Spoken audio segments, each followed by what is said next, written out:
हम कंटिन्यू करते हैं हमारी टॉप को। तो अभी बता रहे हैं अस्थिर बुद्धि एक ग्रामीण वैश्य। श्रीमद् भागवतम में कहा गया है, रजोगुण में से मिश्रित हुई प्रत्येक जीव की अस्थिर बुद्धि उस वैश्य के समान है जो किसी के ध्यान को आकृष्ट करने के लिए अपने वस्त्र बदलती रहती है। यदि कोई मनुष्य यह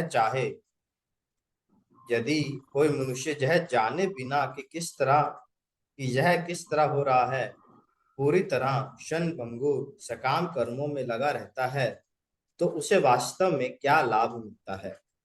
इंद्रियों के इंद्रियों के एवं मन के आकर्षण एवं अनाकर्षण अंततः आनंद प्रदान करने में अक्षम।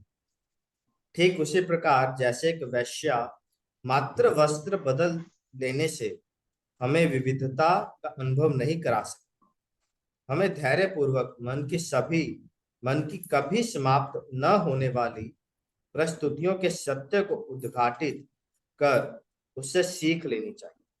श्रील प्रभुपाद इस श्लोक के तात्पर्य में लिखते हैं, जिस प्राणी की बुद्धि उसे कृष्ण भावनामृत आंदोलन की ओर आकर्षक होने में सहायता नहीं करती, ऐसी अस्थिर बुद्धि केवल एक वैश्य के समान वस्त्र बदलती रहती।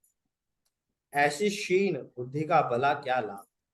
प्रत्येक व्यक्ति को बुद्धिमत्ता पूर्ण ढंग से इस प्रकार सचेत रहना चाहिए कि उसे फिर कभी शरीर धारण ना करना।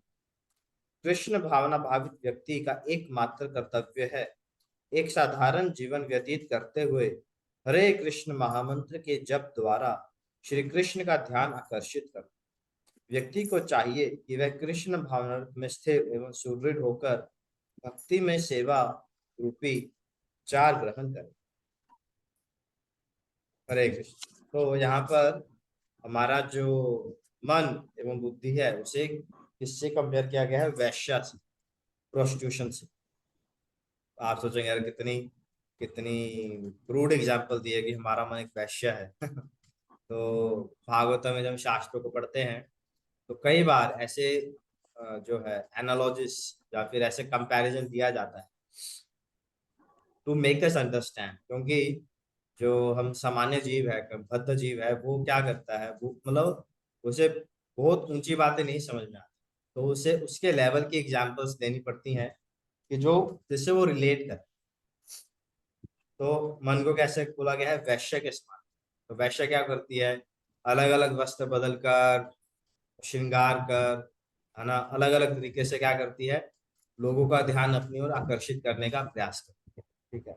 और व्यक्ति क्या करता है, उससे आकर्षित होकर उसकी ओर चला जाता है, ये सोचकर कि मुझे सुख मिलेगा, आनंद मिलेगा।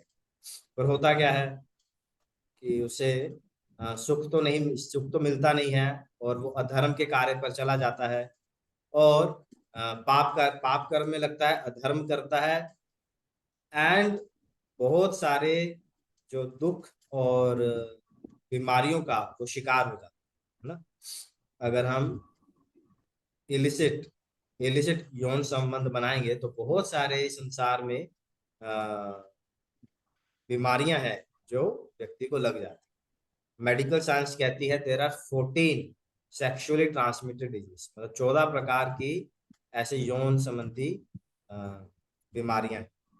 तो यहाँ पर क्यों कंपेयर कर रहे हैं, क्योंकि हमारा जो मन है, हमारी जो बुद्धि है, वो क्या करती है, वस्त्र बदलने का अभिप्राय क्या है कि हमारा मन बुद्धि बार बार क्या कर रहा है, अलग अलग थॉट्स लाके, अलग अलग विचारधाराएं, अलग अलग थॉट्स आइडियाज लाके हमें हरिनाम से भटकाने का प्रयास करते हैं। और हमें बताते हैं कि इस हरिनाम में देखो कुछ आनंद नहीं है, तुम कितना बोर हो रहे हो, कितना मुश्किल होता है हरिनाम करना, और तुम इधर चले जाओ, क्यों ना तुम जाके एक मूवी देख लो, क्यों ना तुम जाके हम कहीं जाके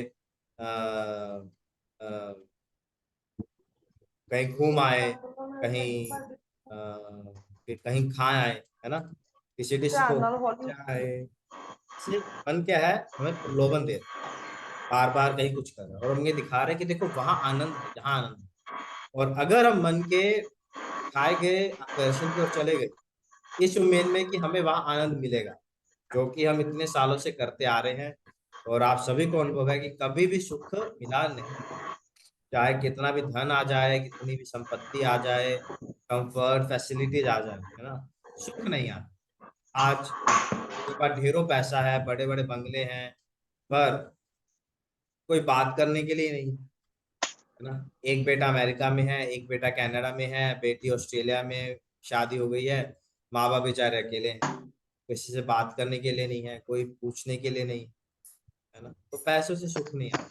या फिर अगर फैमिली है भी, इंडिया में ही है, पैसों की वजह से क्या, आप मनों में ईर्ष्या है ना, ईर्ष्या पैदा होती, उसके पास इतना है, मेरे पास कम है, मैं कैसे अपना बैंक बैलेंस और बढ़ाऊं। आपस में बात करने के लिए बच्चों को समय नहीं है देने के लिए, है ना, पत्नी को टाइम नहीं मिलता है। तो ऐसे जो मन के आकर्षण है, उसके ऊपर हम बहुत सालों से चले आ रहे हैं। तो श्रीमद् भागवतम कहती है, इस वैश्य रूपी बुद्धि और वैश्य रूपी मन की ओर आकर्षित मत होइए। कहाँ पर आप जाइए? श्रीमद् भागवतम शास्त्रों का आप सहारा लें, वैदिक ग्रंथों का, हरिनाम का जप करें, दृढ़ता पूर्वक संकल्प लेकर, दृढ़ता पूर्वक इस संकल्प से विचलित ना हो कि आपको हरिनाम छोड़, हरिनाम करते रहें। इससे ही हमारा जो है पूर्ण हित या फिर पूर्ण लाभ हमें मिलेगा। ठीक है, तो इससे हम अपनी वाणी को विराम देते हैं आज। कल ये चैप्टर खत्म हो जाएगा, फिर हम इसका एक रिवीजन करेंगे।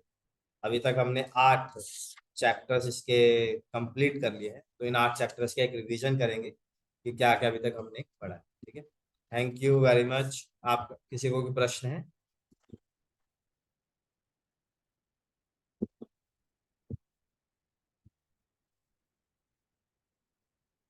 ओके, कोई प्रश्न नहीं है।